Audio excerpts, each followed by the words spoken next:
स्वागत है मित्रों। आज के एपिसोड में क्यू और मीन बाहर खाना खा रहे हैं और जहां मीन क्यू से उसके नया बिजनेस के बारे में डिस्कस कर रहा था और पूछ रहा था कि वो कैसे अपने लिए शॉप ओपन करे और किधर ओपन करे, तब हम क्यू को देखते हैं जो अभी भी यॉन की कही हुई बातें सोच रहा था। जहां यॉन ने क्यू से कहा था कि उसने एक पार्टी में क्यू जैसा एक लड़के को देखा। तब क्यू को मीन की कजन की कही हुई बात भी याद आने लगती है, वही किसिंग कंपटीशन वाला, जहां मीन के कजन ने क्यू से कहा कि मीन ने बहुत पहले किसी से डेट किया था और मीन उसके साथ ही डेट करता है जिसे वो अपने टाइप का मानता है।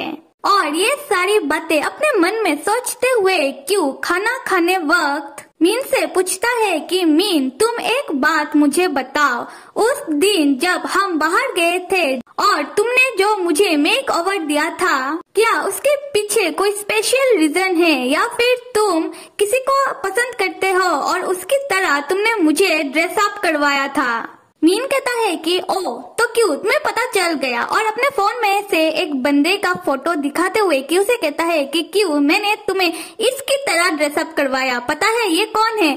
मेरा बहन का फेवरेट आइडल।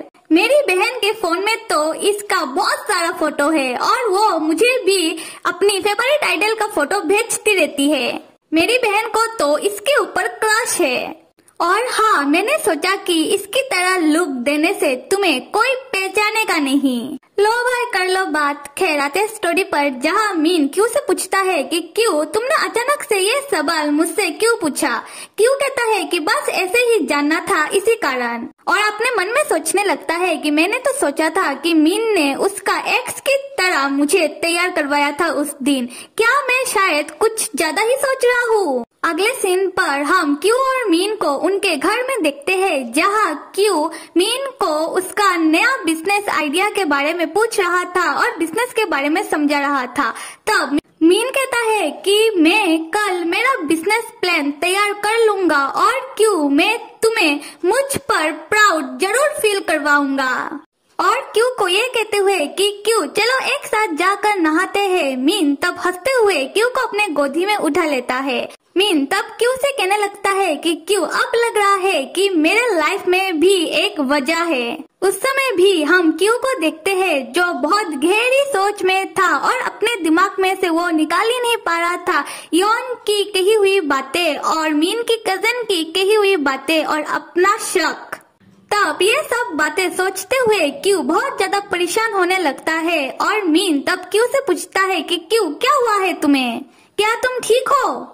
ऐसा लग रहा है कि तुम बहुत ज्यादा सोच रहे हो। अगर तुम्हारा तबीयत ठीक नहीं है तो क्या हम हॉस्पिटल चले?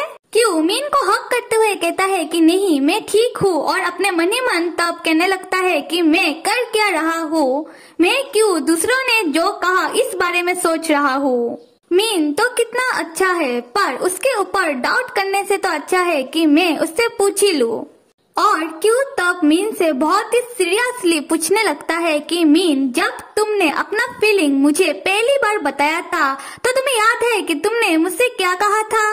तुमने कहा था कि तुम वो बनना चाहते हो जो मुझे डिजर्व करता है। इसका क्या मतलब हुआ? यहाँ पर क्यू का कहने का ये मतलब है कि मीन तुम्हें मुझ में ऐसा क्या पसंद है कि तुम खुद को मेरे लिए डिजर्विंग बनाना चाह रहे हो। यहाँ से होता है सीन शिफ्ट और चलते हैं क्यू के बड़े भाई और यॉन की तरफ, जहाँ दिखाया जा रहा है कि यॉन प्रमोशन पाने के बाद वो न्यू प्लेस पर अपना न्यू ऑफिस में अपना नया जॉब स्टार्ट कर दिया है। उसी वक्त क्यू का बड़ा भाई मैसेज करके यॉन को डेट पर जाने के लिए पूछता है। ये देखकर यॉन का तो खुशी का कोई ठिकाना ही नहीं है, पर तब यॉन के मन में बहुत सारे ख्याल आने लगते हैं, जैसे कि मुझे तो डेट में जाना है और बहुत सारे प्लेसों में घूमना है। अगर तब हमें बाहर कोई पहचान ले तो, पर उस दिन तो ऑफ डे होगा। और ऐसे ही बहुत सारे बातें सोचने के बाद यॉन एक डेट शेड्यूल तैयार करता है और क्यू के बड़े भाई को सेंड कर देता है। जो डेट शेड्यूल कम और ऑफिस वर्क शेड्यूल ज्यादा लग रहा था और क्यू का बड़ा भाई भी यॉन का मैसेज देखकर यही बात कहता है। फिर दोबारा से क्यू का बड़ा भाई यॉन को मैसेज करके पूछता है कि मैंने तुम्हें डेट पर जाने के लिए कहा, अगले ही पल हम क्यू के बड़े भाई को और यॉन को उनके डेट में देखते हैं, जहां वो फर्स्ट एम्यूजमेंट पार्क में जाते हैं। और वहाँ क्यू का बड़ा भाई का तो पता नहीं, पर यॉन तो बहुत ज्यादा एंजॉय कर रहा था। बाद में वो लोग जू भी जाते हैं और स्ट्रीट पर जाकर स्ट्रीट फूड भी खाते हैं। And at last but not the list वो लोग मूवी देखने भी जाते हैं। और वापस आते वक्त क्यू का बड़ा भाई यॉन से पूछ रहा था कि यॉन तुम इतना ज्यादा स्माइल क्यों कर रहे हो। यॉन कहता है क्यों ना करूँ, हम लोग कितने सारे प्लेस पर घूमने गए हैं, ये तो मेरा ड्रीम डेट था। ऐसे ही सिंपल सा क्यूट सा डेट। और हंसते हुए कहता है क्योंकि बड़े भाई से कि क्या ये डेट बहुत ज्यादा ऑर्डिनरी सा था। मुझे तो डर लग रहा था कि क्या अब बोर ना हो जाए इस डेट पर, और अगर कोई हमें बाहर पहचान ले तो क्या होगा। क्यू का बड़ा भाई यॉन के सर में हाथ रखकर कहता है कि तुम बहुत ज्यादा दूसरों के बारे में सोचते हो, पर पता है मेरे लिए तुम्हारा फीलिंग बहुत ज्यादा इम्पोर्टेंट है। और आगे चलकर भी तुम्हें कुछ भी चाहिए होगा या फिर तुम्हें कुछ भी करना होगा तो तुम मुझे कहना, मैं तुम्हारे लिए कुछ भी कर सकता हूँ। यॉन अपने मन में तब सोचता है कि हे भगवान, आप तो दिन ब दिन मेरे परफेक्ट बॉयफ्रेंड बनते जा रहे हो। तब क्यू का बड़ा भाई यॉन के साथ चलते चलते एक होटल के सामने आकर रुक जाता है और इस होटल को देखकर यॉन तब भागने की कोशिश करने लगता है। क्यू का बड़ा भाई यॉन को रोकते हुए कहने लगता है क्या तुम जाना चाहते हो? अगर तुम वापस जाना चाहते हो तो तुम मुझे बताओ। यॉन तब सोचने लगता है कि मुझे नहीं मालूम और मुझे नहीं मालूम कि आपको क्या चाहिए। अभी वापस क्यू और मीन की तरफ आ जाते हैं, जहाँ सिचुएशन थोड़ा सा सीरियस हो चुका है और मीन क्यू से कह रहा था कि क्यू तुम क्या कह रहे हो, मुझे समझ में नहीं आ रहा।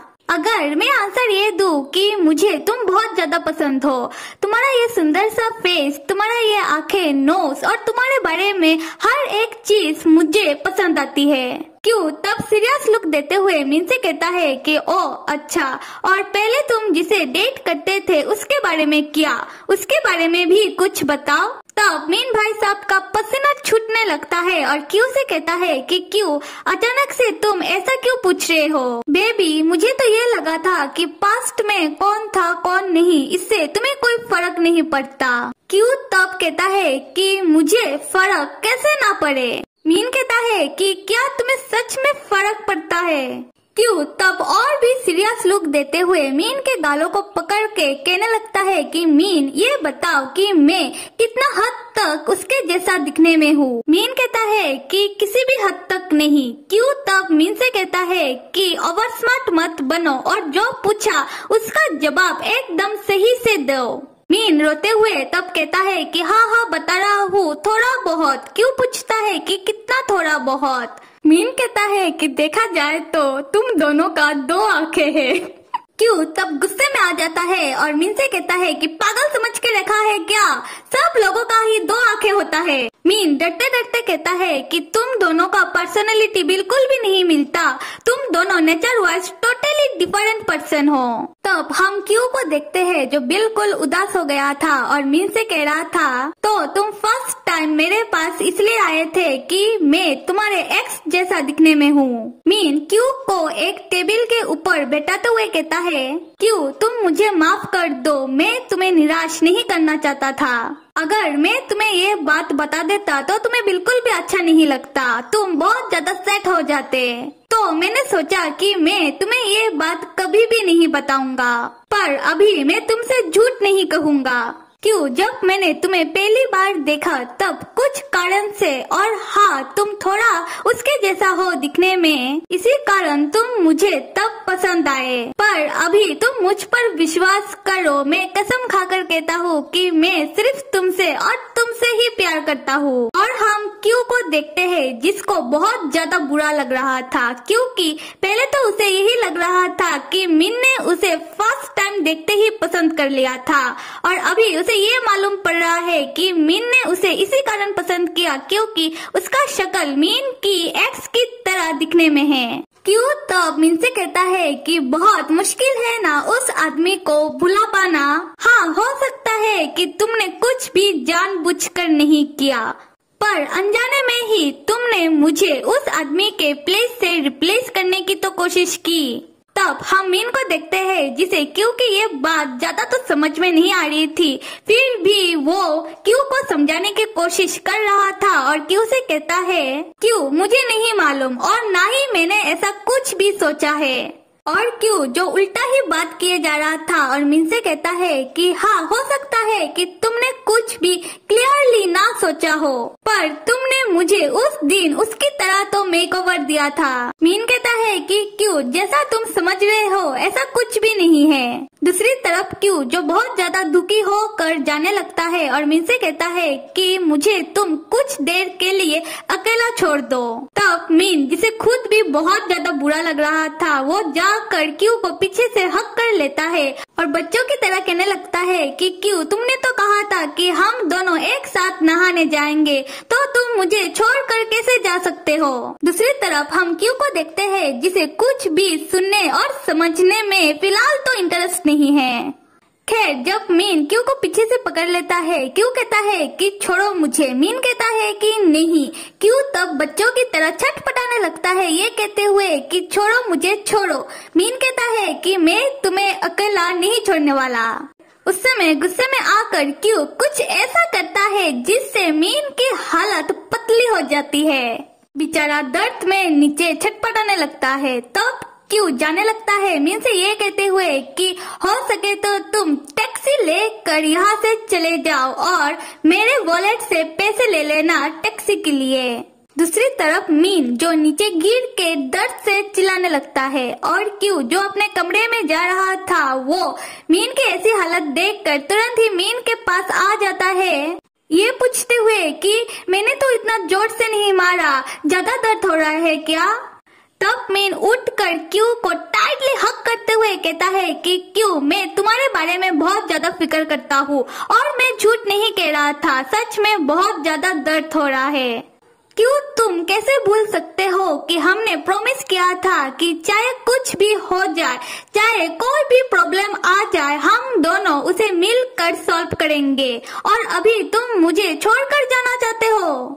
और तब मीन जल्दी से दौड़कर जाकर एक पिलो लेकर आकर क्यू से कहने लगता है कि तो अच्छा ठीक है, आज से मैं यहाँ दरवाजे के बाहर जमीन पर सोऊंगा और मैं इस दरवाजे के सामने से हिलूंगा भी नहीं। तब क्यू मीन का ये हरकत देखे जा रहा था और मीन अपने मन में कह रहा था कि अब देखना मेरा बेबी मुझे इतना ठंड में बाहर नहीं सोने देगा, वो जल्दी ही मुझे अंदर बुला लेगा। पर क्यू तब मीन से कहता है कि जो करना है वो करो। ये कह के क्यू तब अपने कमरे के अंदर चला जाता है। बेचारा मीन उसका तो मुंह ही उतर जाता है और वो क्यू को डेस्परेटली समझाने की कोशिश करने लगता है ये कहते हुए कि क्यू हाँ तुम सही हो, लोगों को ऐसे ही बुलाया नहीं जा सकता अगर किसी का याददाश्त न चला जाए। पर जब से मैं तुमसे मिला हूँ तब से लेकर आज तक हर एक वक्त मैं तुम्हारे बारे में ही सोचता रहता हूँ। मेरे दिमाग में, मेरे दिल में किसी और के ख्याल के लिए कोई भी प्लेस एम्प्टी नहीं है। क्यों अगर तुम मुझे माफ नहीं करोगे तो मैं रह नहीं पाऊंगा। बेबी तुम मुझे माफ कर दो, अगर मैं कह रहा हूँ कि मैं तुमसे प्यार करता हूँ तो तुम मुझ पर शक मत करो। क्यू तब अपना सर पकड़कर सोच रहा था कि ऐसे टाइप का सेंटेंस ये बंदा ला कैसे लेता है। तब क्यू मीन की बातें सुनकर और मीन को चुप करवाने के लिए वो अपना कमरे का दरवाजा खोलने ही वाला था, उसी वक्त क्यू की फोन की घंटी बजती है। आज के एपिसोड में एक बात तो क्लियर हो गई है कि यॉन ने पार्टी में जिस बंदे को देखा था जो देखने में क्यू जैसा उसे लग रहा था वो और कोई नहीं बल्कि मीन का एक्स बॉयफ्रेंड है। मेरे प्यारे मित्रों, अभी ये फोन की घंटी क्या रंग लाएगी ये तो हम नेक्स्ट एपिसोड में ही देखेंगे। तब तक आप सब लाइक, सब्सक्राइब और कमेंट करना तो बिल्कुल भी मत भूलिएगा। Till then stay with me and see you.